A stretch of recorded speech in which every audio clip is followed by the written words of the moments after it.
Happy Thursday. So, surprise. I'm usually so used to going live and there's two squares. So, one for me, the host, and one for the guest. And I'm the guest and the host today. So, my first live by myself on a Thursday. And I'm super excited to be here and a little bit nervous. So, I sent out an email yesterday to my contact list about authenticity. So I am super excited and super nervous. And here I am. And Rachel, okay, I'm not so nervous anymore because Rachel's here. Hey, Rachel. And I'm the guest. So any question you want to throw my way, I am more than prepared to answer. And obviously, this is live. Karen, yay. Hi. And I know she has a huge birthday. Well, first of all, happy belated birthday, Karen. And I know you're celebrating another birthday this evening. So thank you for taking a few minutes to stop by. So I wanted to throw out a couple of topics for today, and that is niches. Like somebody was asking me the other day, I was in a marketing class and they asked me what my niche was. And I kind of give them a hard time. And I said, well, my niche is coaching business owners. And immediately I get feedback on that. And it is, it's too broad. And I'm like, what do you mean it's too broad? I coach business owners. They said, well, do you coach men or women? And I said, well, both. And now I'm getting kind of self-conscious about my answer. And they said, well, that's still too broad. I said, well, okay. So I coach, I have a coaching in the generator business, in the roofing business, in the law industry. I have a couple of executives in different Fortune 500 companies that I coach. And they're like, okay, that's too broad. I'm like, well, what am I supposed to do? Fire them all? I don't think so. And then obviously I was kind of giving him a hard time. I said, well, the majority of people that I coach are real estate agents. So if I have to, me and my free spirit, if I have to pick a niche, then it would be realtors. So, and lenders too. So there we are. And so I'm looking at my guests and look who my guests are, realtors. So I guess I now have a niche. So now as I'm doing this by myself, I'm going to try to post some of your comments. So Karen says it's birthday season in their family. Yeah, September seems to be that in my family. Here we go. Let's see. You coach growth-minded entrepreneurs. Okay. Yes, I do. And I'm sure the feedback would be, Tanya, that's too broad. But I love that. I'm going to save that. Growth-minded entrepreneurs. I'm going to write it down. So my niche is, we don't need to be put in a box. David, yes. And I know if Susanna comes on and comes in today, she is known for her out-of-the-box living, not just her out-of-the-box thinking. And she would say, don't put yourself in a box. So I don't really put myself in the box. However, if you look at my contact list and the humans that I'm currently coaching, I would say 70% are real estate agents. So it's also, the universe is also telling me what my niche is. And I love it. I really, really do. Let's see some more comments. Illustrator in the house. Yes, thank you. It is different going alone. So when my guest is talking, I can then focus on some of the guests that have comments when I'm talking. Obviously, doing that and pulling up comments is going to be a little bit challenging. However, if anybody here has any questions about what my story might be, so I have a kind of list of some of the things to bring up. So if you have a question, I will look for your questions. I posted on LinkedIn and Facebook the other day a story about my grandfather. Hold on just a second. So Rachel, is the niche our strengths and actual talents? No. A niche would be a segment of people that you coach.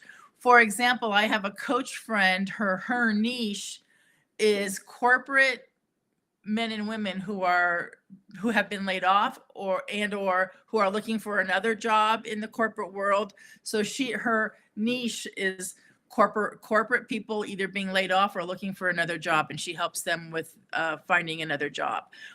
A niche is a kind of a group of people that you focus on. In the real estate industry, a niche might be, I only do waterfront property, or I only do commercial property versus residential. That would be a niche. So in my world, it would be the type of people or the industry that I coach. And so I love the growth minded entrepreneurs. However, if I took that back to the class I just completed, they would give me a lot of pushback. So you're welcome, Rachel. Anyway, so one of the posts that I found to bring in a lot of comments the other day was when I posted about my grandfather and his story. And his story gives me a lot of hope and strength. And so that's one of the reasons why I love doing what I do here with What's Your Story, is stories leave a legacy that can inspire the next generation or two. So this would be my grandfather. So if you haven't seen that post, I did put it on Facebook and I did put it on LinkedIn. And it does inspire me when I feel, every once in a while, it doesn't happen often, but again, since my theme is authenticity, when I start to feel a little low, or, oh my gosh, being an entrepreneur is challenging. Being an entrepreneur, being a business owner can have its low moments, and I sometimes get into that. I think of what my grandfather went through and what he accomplished, and then it really flips that radio station for me to, okay, I can do this. I have his genetic makeup. I have some of his genetic makeup, and he did phenomenal things. So stories are important. So just to quickly reiterate what my grandfather accomplished is he was living in a Russian community, because I am from Russian descent. My full name is Tatiana. And he was living in a small in China, in a small community called Harbin, China. And where he met my grandmother, who was also Russian, living in the same small Russian community, because her father, my great-grandfather, was the engineer designing the Trans-Siberian Railroad. And my grandfather, his parents were working on the railroad. And when the Japanese invaded China, my grandfather's parents, my great-grandparents on my grandfather's side, were captured and killed. And my grandfather was left orphaned. And he was also captured and sent to a work camp. My grandmother was living there at the time, and I want to say she was about 16, 17. Already had met my grandfather. They were already, friends, falling in love, whatever that looked like back then. And he escaped the work camp. My grandmother hid him in the church, and the church steeple, actually. And as soon as he could escape, he went to San Francisco on a ship, where he saved money and saved a lot of money, and went back to get my grandmother. And one of the things that my grandmother made him promise to do is and gave him a picture of her wedding dress that she had seen from the United States. And so he bought her the wedding dress, and they got married in China with family, and then came back to San Francisco and grew a phenomenal business here in the United States and in California. But his first job, being a non-speaking, obviously not speaking the language yet, his first job was painting the Golden Gate Bridge. And I love the story that he used to always share, that the higher you went, the more money you got. Obviously, back then they didn't have things like OSHA and safety plans, right? So he went to the top so that he could make as much money as he possibly could. So I figure, if he can climb to the top of the Golden Gate Bridge, I can survive some of the lows of being a solopreneur, right? So those are the reasons why stories are so important. Thank you, Rachel. It is a beautiful story that I used to love as a kid, hearing my grandmother share over and over again. It's inspiring. And Taylor, you have a birthday party tonight, so thank you for showing up. I have lots of phenomenal stories about my grandparents. My grandmother, I need to share one about my grandmother, so that'll be my next LinkedIn/Facebook post, because she has just as much determination to get what she wanted, and to establish a Russian community in California, in Northern California. So she has a lot of inspirational stories too that I loved hearing as a kid, and actually watching her do some of what she did. I went every day after school. I'd go to her house so she could feed me Russian food. And okay, so a couple generations, I'm sharing authentically. I don't like to cook. And my mother doesn't like to cook. So the cooking stopped at my grandmother. So thank God I would, after school, I knew there wouldn't be any food in my house. And so I'd stop at my grandmother's house. And unfortunately, we lived within like about a half a mile of each other, so I could walk. And every day after school, I'd walk to her house to get fed and help and do my homework and get that kind of love from my grandmother before I, threw on my backpack and then trudged the rest of the way home to my house, which, at times with siblings was challenging. So let me see some of the comments real quick. Thank you, David. I'll share more because their stories are phenomenal, what they went through. Love sailing stories. Okay, so Marianne is dropping. Thank you, Marianne. I'm thinking, oh my gosh.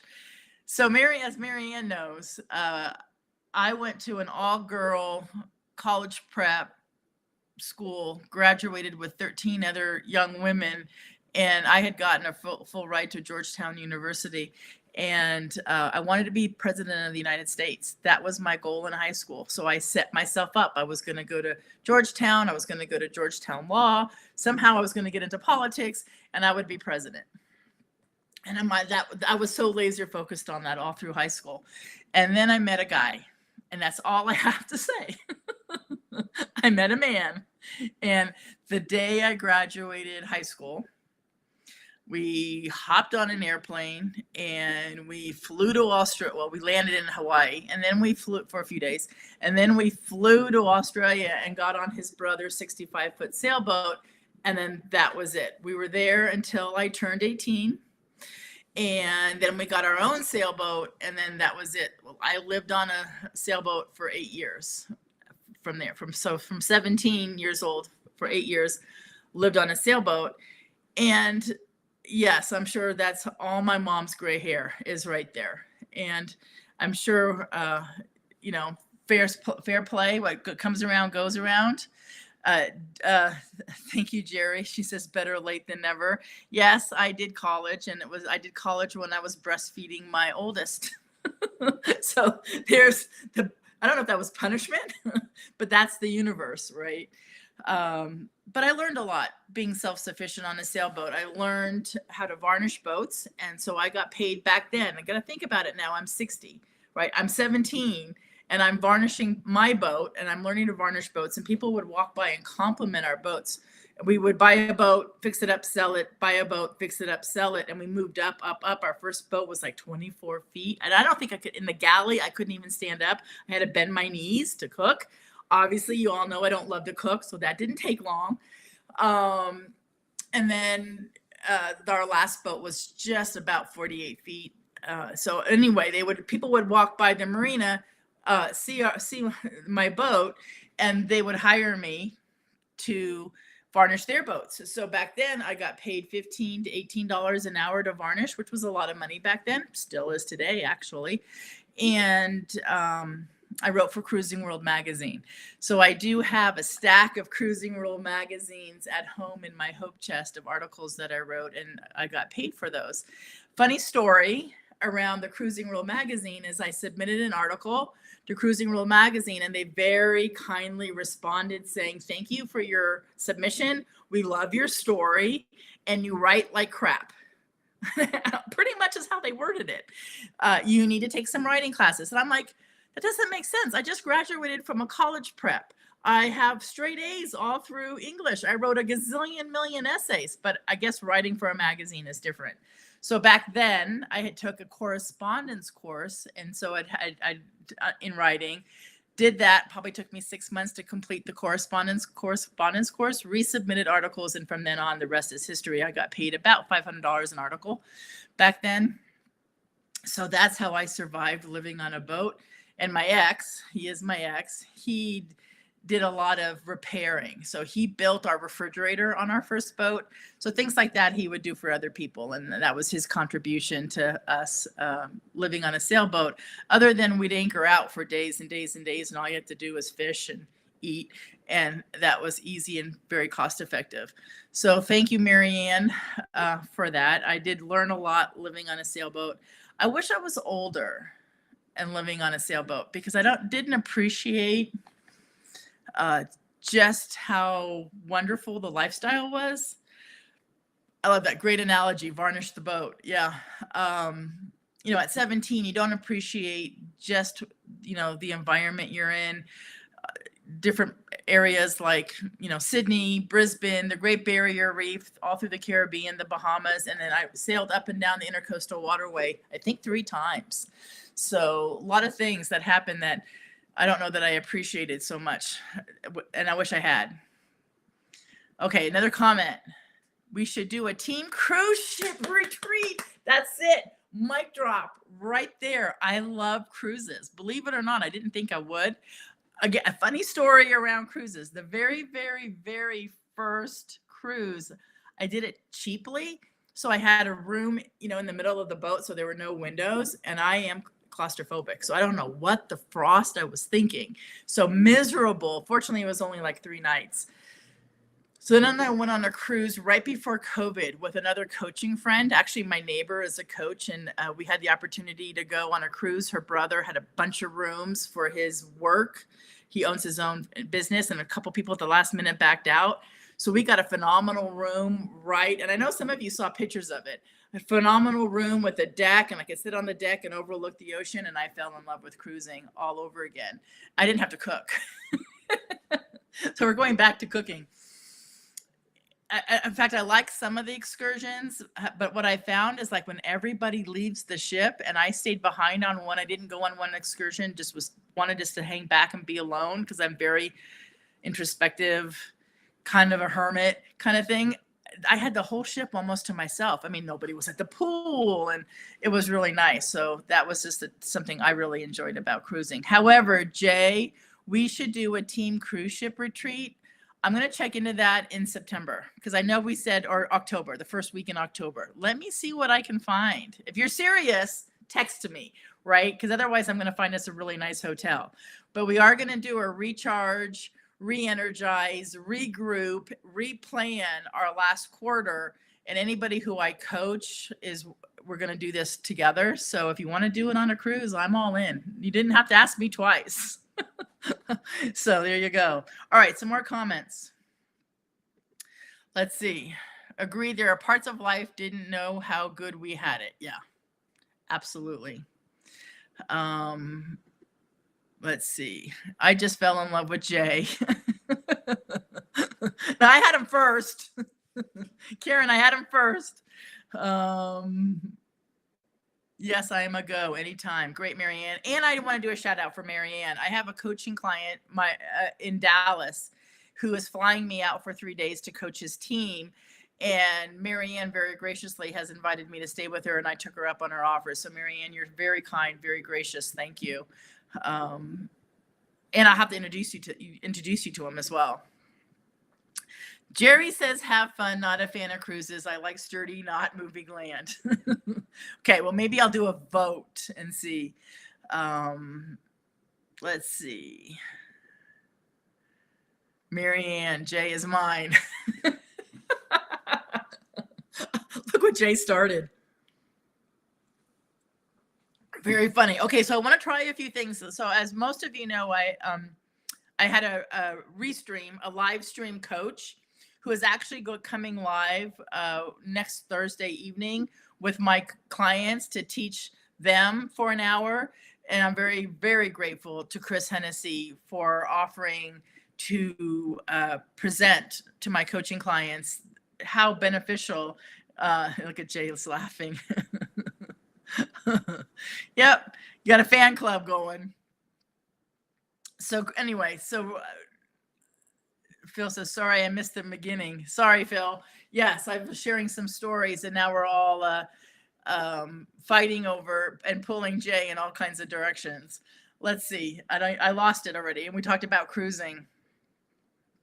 And then whatever I was going to start to say, I totally forgot. Oh, so Chris Hennessy, my live stream coach, is presenting to the clients that I coach next Thursday evening. And so every once in a while, he shows me something new that Restream has offered, or something that I haven't been utilizing that I should be utilizing. Should is not one of my favorite words. So I'm going to show you a couple right now.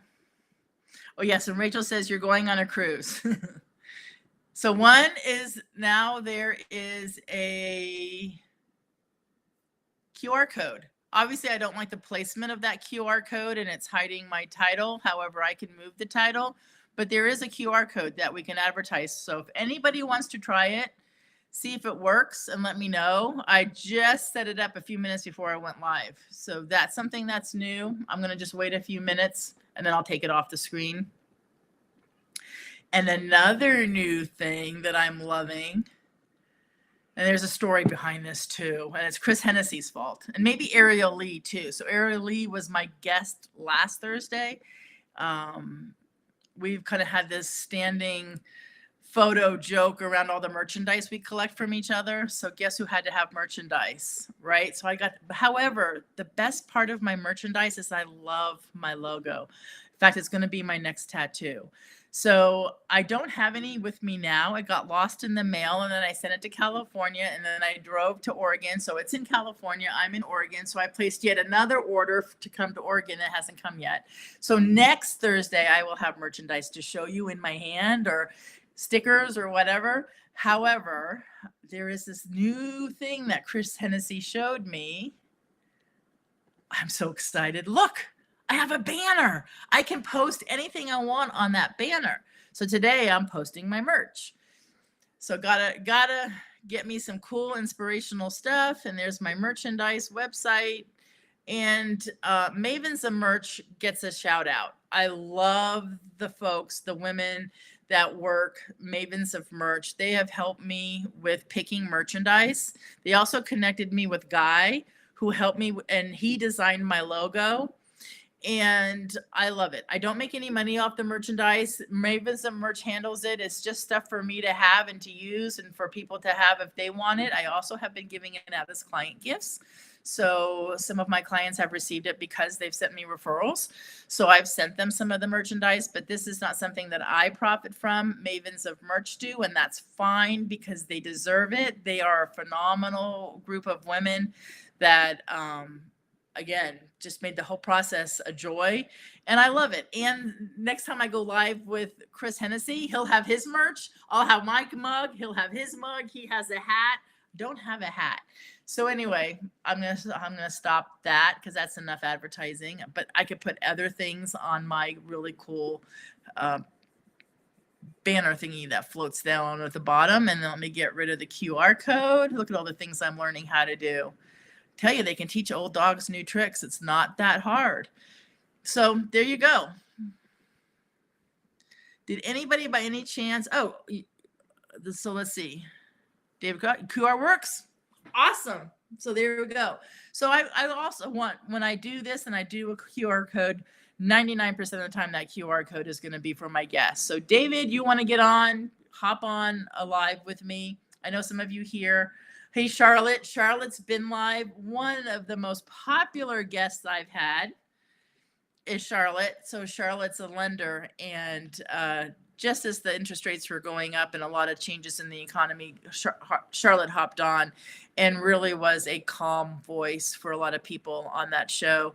And everything is in my YouTube channel. So if you want to go back and listen to Karen Henson, was awesome guest talking about the real estate market, Charlotte about the lending market. Anybody who wants to be a guest, please hop on. I'd love to share our stories. And so hi, Charlotte, right back at you. Charlotte, I tagged you today on LinkedIn. So Charlotte is a phenomenal dancer. Every time I've seen her, visited her, we've gone to real estate events together. I know in the evening, Charlotte's typically getting somewhere, someplace where there's dancing, right? So if you go look up Charlotte, she's dancing in a lot of her videos on Instagram and Facebook and LinkedIn. So there's another lender that I know in San Diego who was on stage with another lender, and they were singing and dancing to a Bruno Mars song, and I could not resist tagging Charlotte in it. So I don't know, Charlotte, if you saw it or not, but go look. You've got competition. Although you're pretty darn good, so I'm not sure you have to worry about it, and a much better lender. So that's about it. I don't see any questions. I'm looking at the feed. I really appreciate everybody getting on and keeping me company today. I hope some of the stories I shared are fun. Hold on, let's just see. Let me pop this up for Charlotte. Yep. And I'm here. I do coach growth-minded entrepreneurs. I do coach business owners, not just the real estate industry and the lending industry. However, I do coach because I was a real estate agent for so long. I also owned a flight school. So that's a whole nother live about how I learned how to fly airplanes and run a flight school. That was after boating. So that's my next live where I have to go on my own. I'll share with you that story of my time I was up in the air and teaching other people to fly as well. But this is fun, and I really enjoyed everybody coming on. Let me just see if there's any, the more the merrier. Let's see. Have you had new people other than clients check out your YouTube and live? Other than your, yes. And I do coach people that have seen or been in touch with some of my social media. So that's been a real proud moment, Jerry, when I've been connected to people, or people have reached out to me because of either the live or YouTube and say, hey, what do you do? Who do you coach? That kind of stuff. Authentically, probably not as much as I thought, but I'm an overachiever and it's never good enough. So some of you will relate to that, but very proud of some of the social stuff that I've been putting out. It hasn't been easy. I did have to hire Chris Hennessy to teach me how to go live. And my coach actually introduced me to Chris Hennessy because I wasn't going live. My coach wasn't pushing me out of the nest. So I did work with Chris for about a month, and then he pushed me out of the nest. He actually had me on his show first, and then he came on my show, and then my coach, so she's out there on YouTube, my coach came on my live, and then the rest is history. It's fun. I never thought I would say that, but it really is fun. And I've met such amazing people. And then Phil said, I should have done an unplanned live with you today. Yes. However, I just don't want anybody to feel like they're plan B, like you're the second choice to the prom. So it's like I can start calling, hey, do you want to go live with me today? Next time, Phil, now that I know you don't mind being the second choice to the prom, I will call you and text you for sure. Let's see. Next is trains. I will go on the train tour. Yes. I love to travel. So I have an Explorer in my profile. As long as I can get a good sleeping car, I'm good with the train. Thank you, Rachel. I've accomplished a lot. That my journey is not, I never even came close to being president of the United States. That did not come true. No, and I'm not being a Debbie Downer or having negative mindset. It's just not going to happen. that dream. So being a business owner is the next best thing, and in impacting and improving my clients' lives in the coaching arena. I can't ask for a better way to end my working career. I will do this until I retire for sure, and I'm happy. Let's see what else we got. Put me on that emergency list too. Maui. So I just came back from Kauai about a half a year ago, 6 months ago or so, when my daughter ran the marathon in Kauai. Super proud of my daughter going back to Kauai after her tragic accident that she had there the year prior to her marathon. And then I felt so proud and honored that she invited mom to go with her and her husband to Kauai to witness her run and completing the Kauai Marathon, which turns out to be like the third hardest marathon in the United States, which I did not know. And my daughter did not know. She's very similar to her mama, right? So we want to do something, we leap, and then we figure it out as we're falling to the ground. So she signs up for this marathon prior to knowing that it was like the third hardest in the country. So yay to my daughter. Let's see. No, you don't have to wait. I'm sure you won't have to wait till July. However, I'm letting everybody know that I am taking June off. I do need to take a rest and a recharge from live streaming. It does take energy, and I'm feeling a little bit on the burnout side. And so Chris Hennessy was like, yeah, you need to take a month off. So I'm taking 3 weeks off in June and then start up again in July. But between now and then, Phil, I will call you for sure and see if you want to hop on last minute. Yes, I would do that. Would be fun to get Tanya in the passenger side of her race car. So I don't know if you heard, Phil. I know you know Cody, the gentleman that I coach in Dallas. He is flying me out to coach his team for 3 days. So I will be in Dallas working with Cody for 3 days. I'm staying with Marianne. If you want to take us for a race car drive, I'm all in. I will not say no. So there you go. I'm taking you up on your offer. And Mel Robbins takes a month off. Yes. And it's somebody that I admire and follow. And I know, Rachel, you do too. And a lot of my clients do. So recharging, regrouping, coming back and making it better. I do want to make this better. What's your story better? So please, I love constructive feedback. Of course, I love it when you email me or text me and say, hey, that was a great live. And thank you. I'm appreciative of you being here, grateful. And I even love it better when I get feedback as to how it could be better, maybe more industry specific, or maybe stories around how, Ariel Lee became who she became, how Phil became a race car driver and a real estate agent. Not sure, but I do want to take the break. So I will take June off, and I do want to come back and have it better. So if anybody has any ideas, please throw it my way. I don't have my feelings hurt. I actually really love it. It's how I can grow. So with that, I hope everybody grows the rest of the week and then takes the weekend to recharge, regroup, replan. If you need anything, let me know. If you have any referrals for me, connect us. Would love that. I'm certainly growing my business, and I'm here to help you grow your business. So again, thanks so much for joining me. I could probably keep on going, and I don't want anybody to roll their eyes. So I'm going to say goodbye. Thank you.